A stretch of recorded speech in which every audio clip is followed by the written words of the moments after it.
sentindo a falta do irmão José e sua família, não é? A nossa igreja é pequena, então quando falta uma família, uma pessoa até, a gente sente a diferença. Então vamos orar que Deus possa abençoar as férias deles, que eles possam voltar conosco para servir o Senhor bem descansado, não é? Para mim, férias não descansa. O que férias me ajuda é ficar doidinho para chegar em casa. É bom para sentir o valor da casa. Quem era a pessoa mais transformada da Bíblia? Pensa sobre todas as pessoas descritas na Santa Palavra de Deus. Quem era a pessoa mais transformada? Paulo. Eu acho que Paulo podia citar outras pessoas, mas Paulo, abre nas suas Bíblias em Atos capítulo 9.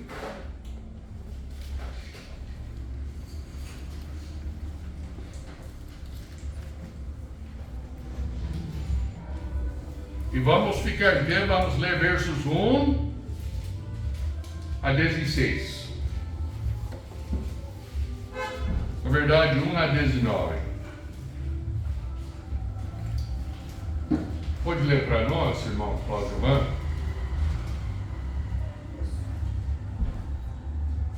E Saulo, respirando ainda ameaças e mortes contra os discípulos do Senhor, dirigiu-se ao sumo sacerdote e pediu-lhe cartas para Damasco, para as sinagogas, a fim de que, se encontrasse alguns deste caminho, quer homens, quer mulheres, os conduzisse presos a Jerusalém. E indo no caminho, aconteceu que, chegando perto de Damasco, subitamente o cercou um resplendor de luz do céu, e caindo em terra, ouviu uma voz que lhe dizia: Saulo, Saulo, por que me persegues? E ele disse: Quem és, Senhor? E disse o Senhor: Eu sou Jesus, a quem tu persegues. Duro é te recalcitrar contra os aguilhões. E ele, tremendo e atônito, disse: Senhor, que queres que eu faça? E disse-lhe o Senhor: Levanta-te e entra na cidade, e lá será dito o que te convém fazer. E os homens que iam com ele pararam espantados, ouvindo a voz, mas não vendo ninguém. E Saulo saiu-se da terra, e abrindo os olhos não via ninguém, e guiando-o pela mão, conduziram a Damasco. E esteve 3 dias sem ver, e não comeu e nem bebeu. E havia em Damasco um certo discípulo chamado Ananias, e disse-lhe o Senhor em visão: Ananias. E ele respondeu: Eis-me aqui, Senhor. E disse-lhe o Senhor: Levanta-te e vai à rua chamada direita, e pergunta em casa de Judas por um homem de Tarso chamado Saulo, pois eis que ele está orando. E numa visão ele viu que entrava um homem chamado Ananias, e punha sobre ele a mão, para que tornasse a ver. E respondeu Ananias: Senhor, há muitos ouvi acerca desse homem, quantos males tem feito aos teus santos em Jerusalém. E aqui tem poder dos principais dos sacerdotes para prender a todos os que invocaram o teu nome. Disse-lhe, porém, o Senhor: Vai, porque este é para mim um vaso escolhido, para levar o meu nome diante dos gentios, e dos reis, e dos filhos de Israel. E eu lhe mostrarei quanto deve padecer pelo meu nome.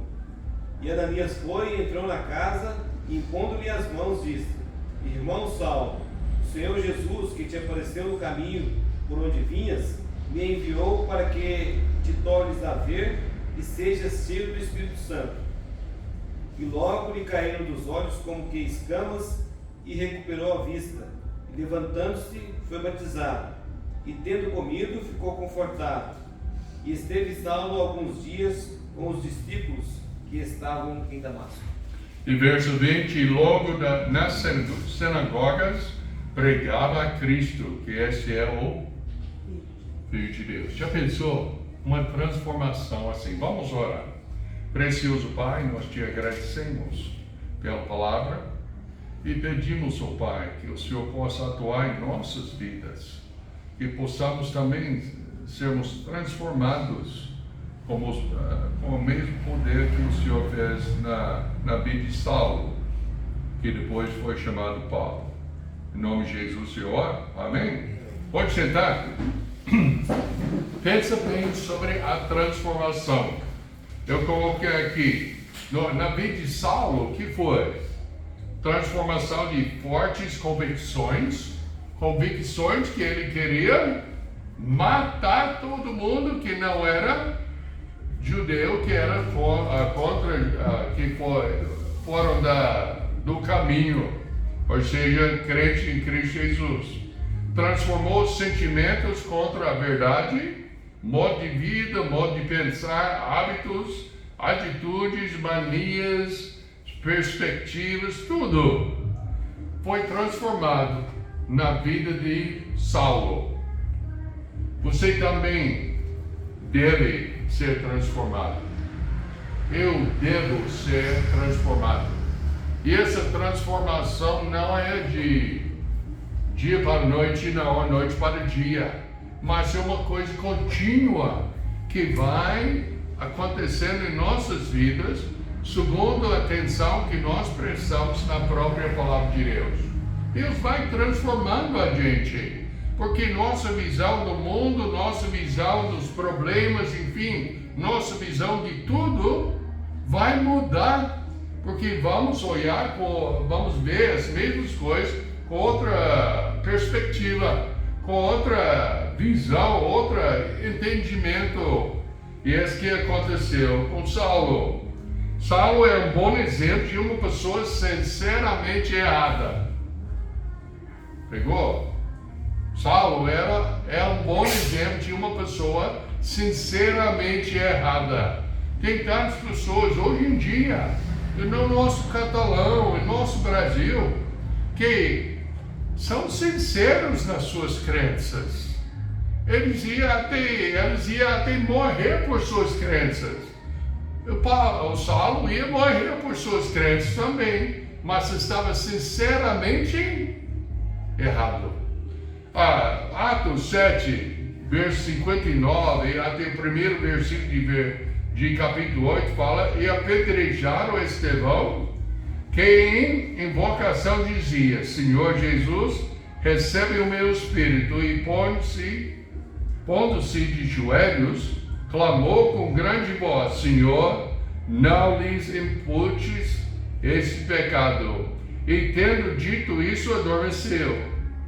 E também Saulo consentiu na morte dele, e fez-se naquele dia uma grande perseguição contra a igreja que estava em Jerusalém, e todos foram dispersos pelas terras da Judeia e de Samaria, exceto os apóstolos.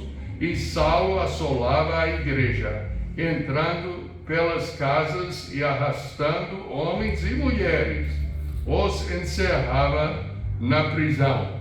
Pensa bem, esse é um homem que sinceramente perseguia a igreja. E tinha outro homem no contexto que também foi transformado. Quem foi? Estevão, para ele não ter raiva do mesmo povo que estava matando ele, tinha que ter uma transformação. Então, Saulo é um bom exemplo de uma pessoa sinceramente errada. Saulo é um bom exemplo do amor de Deus. Pensa bem, Saulo merecia o amor de Deus? Matando o povo de Deus, ele merecia? Quantas vezes eu já notei que algumas pessoas falam: não, com aquela pessoa não tem jeito de salvação, não, nunca vai ser salvo e tal. Alguém poderia falar isso sobre Saulo também, mas Deus tinha outra ideia, não é? Tudo bem. Saulo, voltando para capítulo 9, verso 3, indo no caminho, aconteceu que, chegando perto de Damasco, subitamente o cercou um esplendor de luz do céu. Em outros, nós sabemos que foi a hora de meio-dia, a hora que a luz é mais brilhante, não é? E essa luz que apareceu era mais brilhante do que o sol. E por quê? Deus estava mostrando para Saul a sua presença. Olha, segura a mão aqui, Atos 22, verso 6.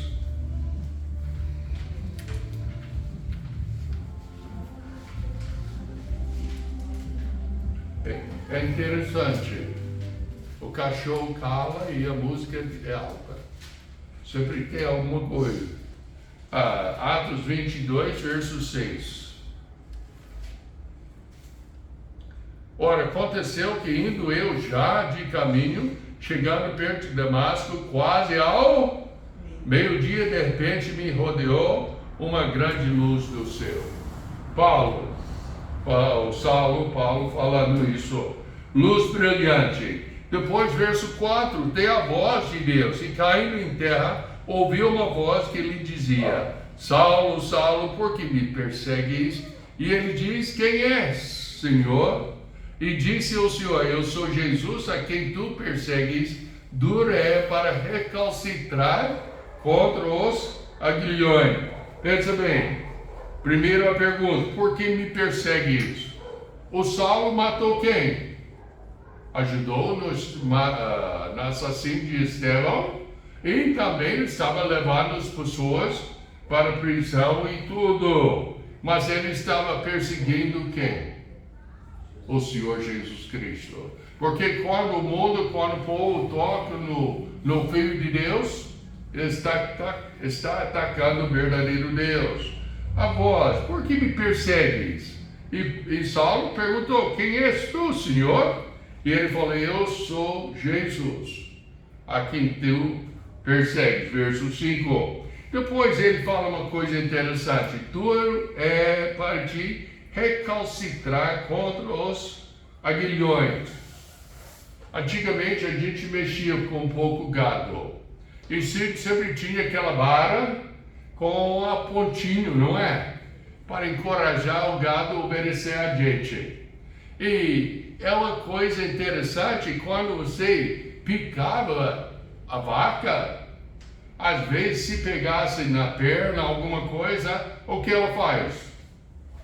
Ela dá alguma coisa, querendo livrar-se daquela coisa, não é? Esse é exatamente o que Saulo estava fazendo contra o Senhor. Estava chutando contra os aguilhões e não adiantava nada. Essencialmente, Saul é o boi, o Senhor Jesus Cristo é o fazendeiro. Saul, na verdade, era o burro e teimoso, potencialmente e extremamente útil no serviço do mestre. Sabe que nós usamos a palavra de burro para xingar alguém, não é? Ei, mas você é burro, não é? Mas o burro é forte. O burro, sendo treinado e guiado, dá para fazer muito serviço nessa época. E o Senhor já viu na vida de Saul a mesma qualidade que seria grandemente usado na obra do Senhor. O Senhor está provocando Saul na direção certa. E o aguilhão causa dor a Saul, mas em vez de submeter, Saul está chutando contra o aguilhão. Saulo, E apenas... Saulo. eu coloquei Saul aqui. Saulo, muito obrigado. Saulo, então, está chutando e rebeliando, mas Deus não desiste com ele e continua de insistir. E nós notamos, o Senhor deu instruções: vai para a cidade, de lá o Senhor ia dizer o que ele deveria fazer. E ele falou que ele chegou para enviar esse homem para os gentios. Verso 7 fala: e os homens que iam com ele pararam, espantados, ouvindo a voz, mas não vendo ninguém. Há uma dúvida se eles ouviram e entenderam a voz, ou só ouviram o som. Nos outros trechos mostra que ouviu o som, mas não estava entendendo nada daquilo que estava acontecendo. E Saulo levantou-se da terra e abrindo os olhos não via a ninguém. E guiando-o pela mão, o conduziram a Damasco. E esteve 3 dias sem ver, e não comeu e nem bebeu. Eu já notei em nossos cultos, às vezes uma pessoa não dá para aguentar 1 hora sem água, mas já pensou? Passou 3 dias sem comer e sem beber nada. Essa foi o Saulo que aconteceu. Bom, nós temos que notar algumas coisas. Deus convida a todos aqueles que conhecem a mensagem da salvação e se convertam. Olha, porque Deus amou o mundo de tal maneira que deu o seu Filho unigênito para que todo aquele que nele crê não pereça, mas tenha vida eterna. Onde está escrito? João 3,16. É o mais conhecido do mundo, eu acredito. Romanos 5, versos 6 a 8, fala porque Cristo, estando nós ainda fracos, morreu a seu tempo pelos ímpios. Porque apenas alguém morrerá por um justo, pois poderá ser que pelo bom alguém ouse morrer. Mas Deus prova o seu amor para conosco, em que Cristo morreu por nós, sendo nós ainda pecadores. Atos 9 nos ensina que a conversão se manifesta na sua transformação. Eu estou preocupado hoje em dia. Tem tantas pessoas que dizendo que aceitou Cristo como Salvador, mas a vida fica a mesma. Não tem fome para a palavra de Deus, não tem mudança na vida, não tem ânimo para servir o Senhor. Eu penso, tem algo errado. Algo errado. Lembra que quando nós lemos, o irmão Cláudio leu até 19 e eu li verso 20. Por quê? E tendo comido, ficou confortado e esteve Saulo alguns dias com os discípulos que estavam em Damasco e logo nas sinagogas pregava a Cristo. A sua vida mudou. A sua vida mudou. E nossa vida tem que mudar também. A conversão de Saulo foi mostrada na transformação. O relatório já lemos nos versos 1 a 19, 20 e continua o relatório até verso 30. Já em Atos 22, na sua defesa, quando ele foi preso, ele fala da sua conversão e ele conforma em Atos 26, confirma em Atos 26, versos 1 a 23, diante de rei Agripa. Então, Saulo era adversário e tornou-se advogado. É uma transformação. Era inimigo e se tornou amigo. Ele foi rejeitado de Deus e tornou aceito por Deus. Quando ele foi aceitado por Deus, ele tornou-se rejeitado por quem? Os judeus do mundo. E isso acontece conosco. Eu lembro quando eu aceitei Cristo como Salvador. Eu estava pensando nesses dias sobre a mensagem. Eu penso, o nome Pat Foy entrou na minha mente. Era um dos melhores amigos. Tinha outro amigo, Larry Jackson. Eu pensei, o que aconteceu com ele? Será? Porque eu não tenho contato desde 1965. Muito tempo, não é? Mas o que aconteceu? Os meus amigos ou aceitaram Cristo e mudaram para ser crente em Cristo Jesus, ou eu mudei de amigos. Mas houve uma grande transformação. Antes da conversão, em Atos 7,59, ele era um cúmplice. Em Atos 8, versos 1 a 3, ele era devastador da igreja, levando pessoas para a prisão. Em Atos 9, ameaças e assassinato. Atos 22, a morte dos outros. Era morte e ajudou os outros a morrer também. Então, antes da conversão, ele era uma pessoa religiosa. Atos 22 fala claramente que ele era religioso. Tem outro homem na Bíblia que era religioso. Quem foi? Eu uso muito isso, Nicodemos, que eu estou pensando. Em João capítulo 3, que já citamos, e havia entre os fariseus um homem chamado Nicodemos, príncipe dos judeus. Esse foi ter de noite com Jesus e disse-lhe: Rabi, bem sabemos que és mestre vindo de Deus, porque ninguém pode fazer esses sinais que tu fazes se Deus não for com ele. Jesus respondeu e disse-lhe: na verdade, te digo que aquele que não nascer de novo não pode ver o reino de Deus. Pensa bem, ele era um líder dentre os fariseus. Capaz que ele conhecia Paulo, não acha? E tudo é muito provável. Mas ele era um líder muito religioso. Algumas pessoas pensam que ele chegou à noite porque já trabalhava o dia todo. Outros pensam que ele chegou de noite porque tinha medo de ser descoberto. Mas de qualquer jeito ele chegou. Nota bem no verso 2, no final fala: ninguém pode fazer sinais que tu fazes se Deus não for com ele. Notou uma ausência de alguma coisa aqui?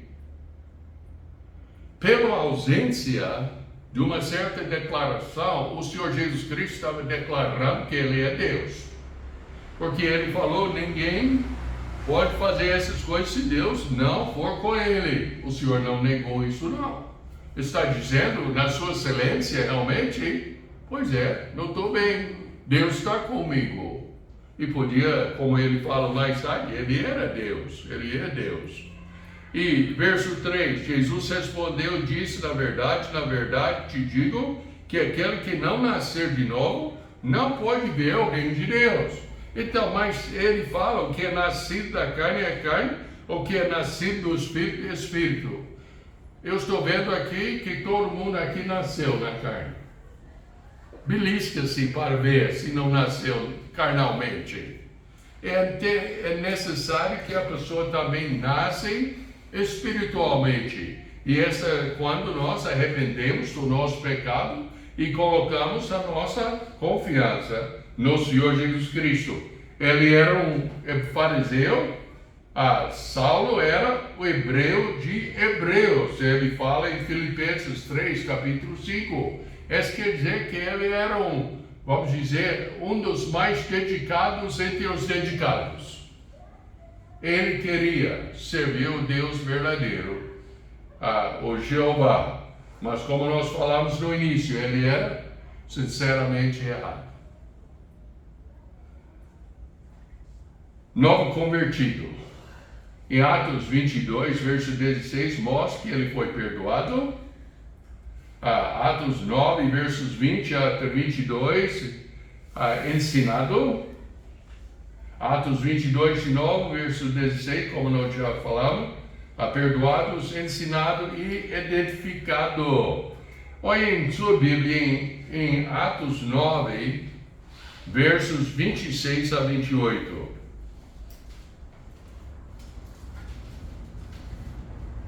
E quando Saulo chegou a Jerusalém, procurava juntar-se aos discípulos, mas todos o temiam, não crendo que fosse discípulo. Então Barnabé, tomando-o consigo, o trouxe aos apóstolos e lhes contou como no caminho ele vira ao Senhor e lhe falara, e como em Damasco falara ousadamente no nome de Jesus. E andaram com eles em Jerusalém, entrando e saindo. Então ele foi edificado. Verso 29. E falava ousadamente no nome do Senhor Jesus, e falava também, disputava contra os gregos, mas eles procuravam matá-lo. A transformação. Como eu falei, quando aceitamos Cristo como Salvador, ou os nossos antigos amigos se convertem também, ou nós mudamos de amigos. Realmente as duas coisas acontecem.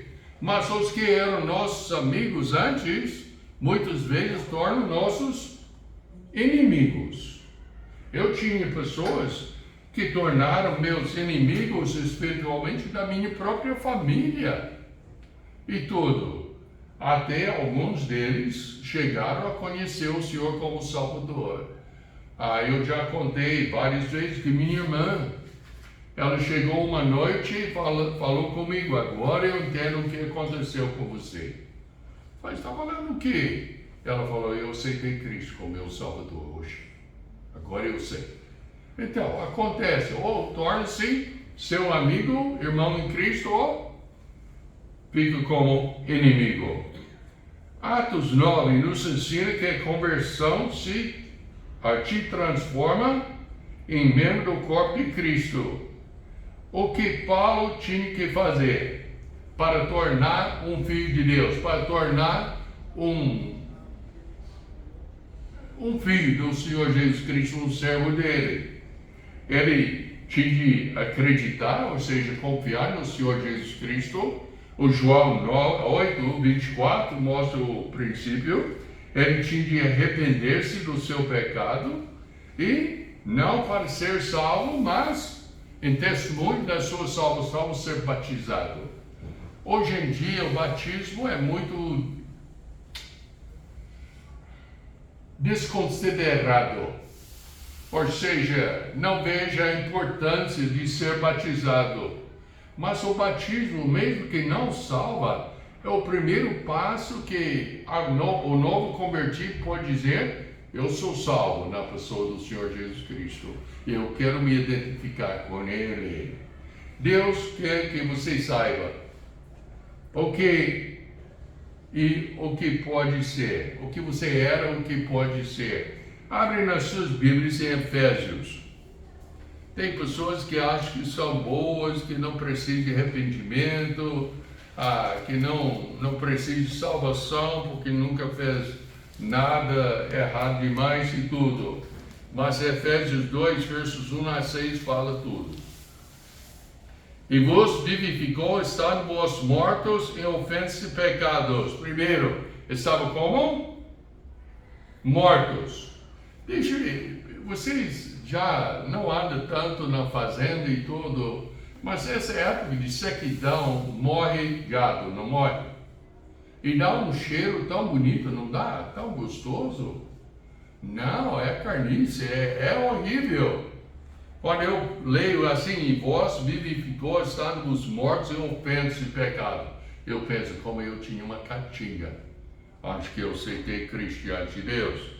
E outro tempo andaste segundo o curso deste mundo, segundo o príncipe das potestades do ar, do espírito que agora opera nos filhos da desobediência, entre os quais todos nós também antes andávamos nos desejos da nossa carne, fazendo a vontade da carne e dos pensamentos, e éramos por natureza filhos da ira, como os outros também. Mas Deus, que é riquíssimo em misericórdia, pelo seu muito amor, com que nos amou, estando nós ainda mortos em nossas ofensas, nos vivificou juntamente com Cristo. Pela graça sois salvos, e nos ressuscitou juntamente com Ele, e nos fez assentar nos lugares celestiais em Cristo Jesus. Por que nos ressuscitou?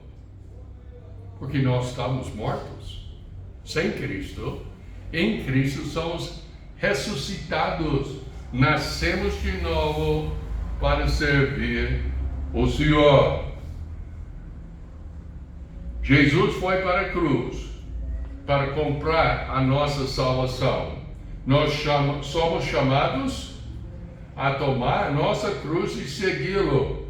Mateus 10, verso 32 a 42. Então, qual é o desafio hoje em nós? Tem várias coisas. Faça como Saulo em Atos 9. Ouça o Evangelho. Faça como Saulo em Atos 9. Arrependa-se. Faça como Saulo em Atos 9. Acredita Acredite no Evangelho. Faça como Saulo em Atos 9, confesse a fé em Cristo Jesus. E faça como Saulo diz em 1 Coríntios 11, 1. Seja meus imitadores, como também eu sou de Cristo. Meus amados, essa é uma vida transformada. Houve uma grande transformação na vida de Saulo, de um perseguidor do povo de Cristo para ser um pregador, perseguido pelo Evangelho de Cristo. Houve a mesma transformação na sua vida? Talvez você, como eu, tem uma época que aceitou Cristo, foi transformado, cresceu e tudo, e depois chegou um ponto, talvez, que nivelou e não cresceu tanto, talvez afastou um pouco, e depois Deus falando com o seu coração, você começa a crescer de novo. Essa vida cristã, Saulo, tornando Paulo, escreveu a maior parte do Novo Testamento. O que Deus pode fazer com a sua vida sendo transformado? E ele morreu por todos, diz 2 Coríntios 5, versos 15 a 17. Ele morreu por todos para que os que vivem não vivam mais para si, para aquele que por eles morreu e mas para aquele que por eles morreu e ressuscitou.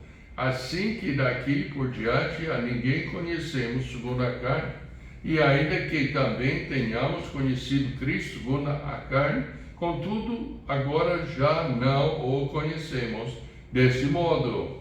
Assim que, se alguém está em Cristo, nova criatura é. As coisas velhas já passaram, eis que tudo se fez novo, uma transformação. Então eu espero que Deus despertou na sua vida. Talvez está naquela coisa nivelada, está precisando crescer mais. Que Deus vai te ajudar a continuar o processo de transformação. Amém? Então vamos orar. Precioso Pai, nós te agradecemos pela palavra. Oramos que o Senhor possa nos realmente fazer a gente crescer, Pai, transformando as nossas vidas. Em nome de Jesus eu oro. Amém. Amém. Então, é nossa época nosso tempo de oração, e vamos colocar os pedidos diante do Senhor.